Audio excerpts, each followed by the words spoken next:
Please, order in the hall. Please, order in the hall.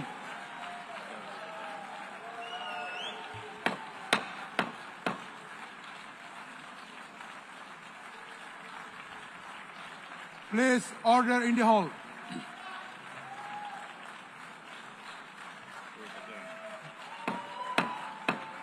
Please, order in the hall. Last year, I stood at this podium and I showed this map. This map. It shows the curse of Iran's terror axis. This axis threatened the peace of the entire world.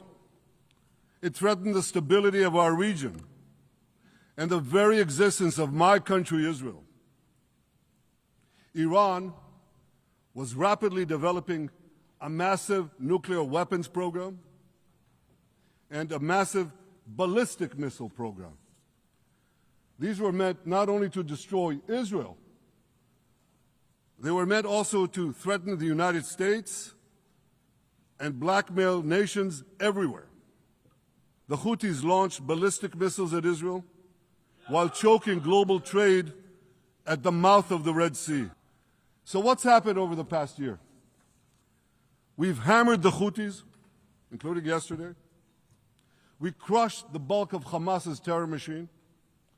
We crippled Hezbollah, taking out most of its leaders and much of its weapons arsenal. You remember those beepers, the pagers? We paged Hezbollah. And believe me, they got the message. We destroyed Assad's armaments in Syria. We deterred Iran's Shiite militias in Iraq.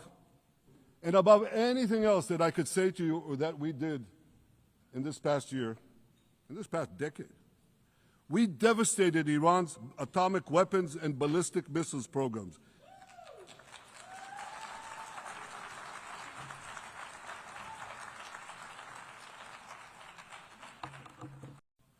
Half the Houthi leadership in Yemen, gone. Yahya Sinwar in Gaza, gone. Hassan Nasrallah in Lebanon, gone. The Assad regime in Syria, gone. Those militias in Iraq, well, they're still deterred. And their leaders, if they attack Israel, will also be gone. And for Iran's top military commanders and its top atomic bomb scientists, well, they're gone too.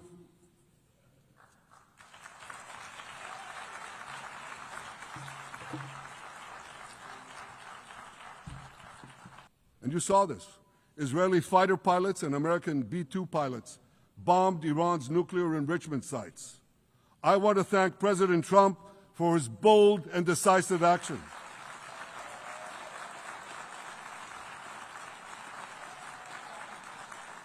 President Trump and I promised to prevent Iran from developing nuclear weapons, and we delivered on that promise.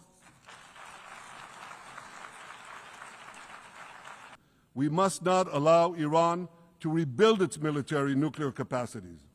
Iran's stockpiles of enriched uranium, these stockpiles must be eliminated.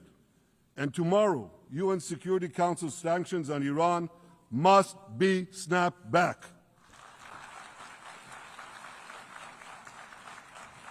But we're not done yet. The final remnants of Hamas are holed up in Gaza City.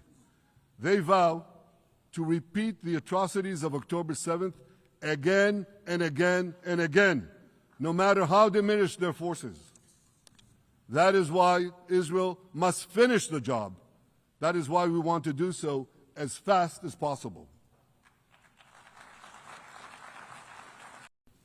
You see this large pin here? It's a QR code. What I ask you to do is hold up your phones, zoom in, and you too will see why we fight and why we must win. It's all in here. We've brought home 207 of these hostages, but 48 still remain in the dungeons of Gaza. 20 of them are alive, starved, tortured, deprived of any daylight, deprived of humanity. I've surrounded Gaza with massive loudspeakers connected to this microphone in the hope that our dear hostages will hear my message. Our brave heroes. This is Prime Minister Netanyahu speaking to you live from the United Nations. We have not forgotten you, not even for a second. The people of Israel are with you. We will not falter and we will not rest until we bring all of you home.